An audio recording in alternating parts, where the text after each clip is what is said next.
Andrew Tate, known misogynist and, in my opinion, borderline psychopath. Now, as you recall, he's been very much a very heavy social media presence, where he has touted the superiority of men over women and other such nonsense like that. And he jumps on this trend of where when you try to create change, you backlash against it. That is, of course, not to say that there isn't some legitimate grievances that some men can actually have. This, however, does not justify a raging misogynistic approach. Now, he has been known very much to pick fights with people. He is a former kickboxer, a self-proclaimed alpha male, whatever that's really supposed to mean. But right now, he is under arrest for being accused of sex trafficking, rape, and organized crime, along with other individuals. Now, the police in Romania who arrested him say that he has been involved in sex trafficking and organized crime and has been forcing women to engage in sexual acts. Now, in previous podcasts, he has stated that he has a culture of women who do, sex cam work. And now it appears that a lot of that may not actually be consensual. Now, this accusation doesn't seem really so far-fetched to me. A guy who goes out and says men own women, and he proclaims that he owns women, that they're his property because he's an alpha male. And nothing proves that you're the best of the best, like bullying people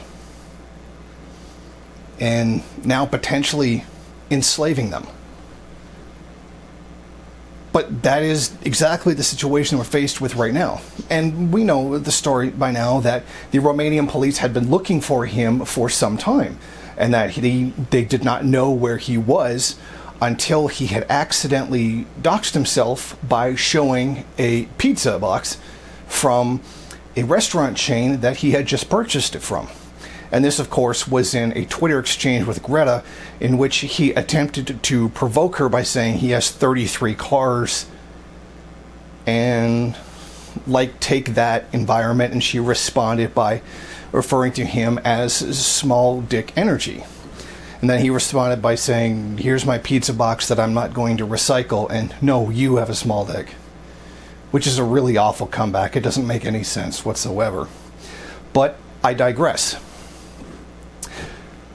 The use of that pizza box is what gave away his location to Romanian police, where he could come in and be arrested. And now he's out on bail, probably watching himself very closely, making sure that he doesn't do anything dumb again or get into any Twitter feuds with teenage girls that would get him into even more trouble. But here's the problem with Andrew Tate. Am I really surprised that a guy who has literally said that he owns women, or that has the right to own women, literally ends up being outed as a potential sex trafficker? I mean, they wouldn't be after him unless they had some significant evidence of this. But are we really surprised that a guy with that kind of attitude would end up with these kinds of charges? Absolutely not. This is that mentality made manifest, despite quite far from this idea of I'm a real man and I know how to do this, and this, and no, I control the women. The women come to me, I don't go to them, whatnot, kind of phony image, which is very reflective of a man who's very unhappy with himself. I believe it was Existential Comics who came out with a post describing much of Andrew Tate and Jordan Peterson as being very deeply unhappy people who are essentially trying to project their unhappiness onto other people, and that their attempt at reclaiming masculinity or doing some kind of overt misogynistic nonsense is their way of compensating for what they feel are shortcomings in themselves, whether that be something current or something in their past. If I've ever known one thing, it's that people with psychology degrees are not very good at looking at themselves, but experts at looking at other people. Now, this goes in more to something else. I don't need Andrew Tate or Jordan Peterson or any of their ilk to tell me what being a man is. I don't need some angry man-child running around telling me how to be masculine. I can do that all by myself. And in this world, I can decide what that means for me. And for me, that means standing up to injustice. For me, that means being strong and lifting others up instead of beating them down.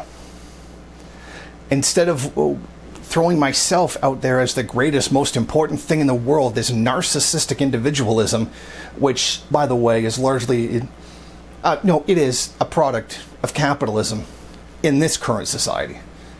In past societies, it would have been a bit different. But we don't live in those societies. We live in this one. We live in a hyper-advanced capitalist society, and that kind of psychotic belief in the self is going to be made manifest one way or another, whether it's through something like Ayn Rand worshipping the serial killer Hickman, or through some kind of nonsense like Andrew Tate or Jordan Peterson. It's going to come forward. And you notice that's the one important thing here, that it really doesn't have to do with masculinity. It has to do with individualism, rejecting any other idea that other people matter, that other people feel pain, that you have any kind of empathy for other people. It's all about promoting the self as being great. And that may not be everyone's conception of masculinity. And in past tribal societies, that would have been thought of as complete nonsense, and that masculinity would be seen as a responsibility to help others. It's true what they say, that gender is a social construct. How your gender appears, what it is that you like, your personal preferences, what hairstyle you like to have, or what clothes you wear, that all is a social construct. And in mine, a man is someone who defends others, not beat them down. It's someone who helps lift up those who need help and doesn't kick them when they're down, laugh at them, rob them, and then glorify themselves like some kind of egotistical, narcissistic psychopath.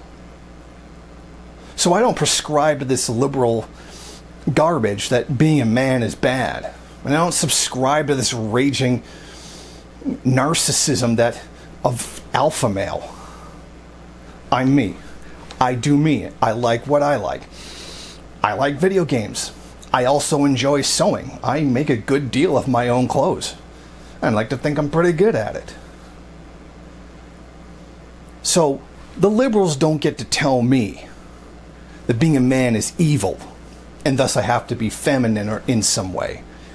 Whatever that is, because it's another thing they can't define.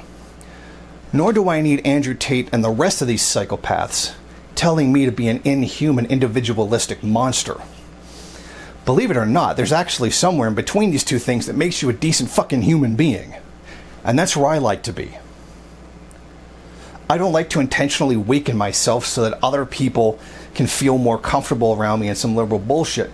Nor do I like being a fucking dickless bully who goes around victimizing people that are weaker than them. Any advantage I do have, I like to use that to help others. Because that is an honorable thing to do. And honorable is a social construct too. And this is my idea of what being honorable is. And I take all this right back to my previous video. It's time to be a man again. The right kind of man. Not this useless liberal garbage. And not this hyper-masculine bullshit. I don't want to be either one of you. I want to be me. I want to be who I am. And I want to make sure that I do the right thing. Because I do subscribe to some form of morality. And morality is subjective, yes. But I do like to take a rather naturalistic approach to morality. And that is the simple concept of survival of the species. And maybe that's a naturalistic fallacy in your eyes. Maybe it is. But it seems like the only rational thing to me. And making sure that the species survives is not about victimizing it, but by preserving it, helping it, nurturing it to grow and be good. Far from this liberal nonsense of everybody should be like this like worthless, weak piece of crap. And nor is it this right-wing notion of being a narcissistic monster. I'm gonna be me, you be you. At the end of the day, I'm gonna know that I'm the better man. Thank you for watching. If you like this program, then please head over to my Patreon page and set up a monthly donation. It's your donations that keep this program running. Also, if you would like, please rate, comment, subscribe, and share in various social media.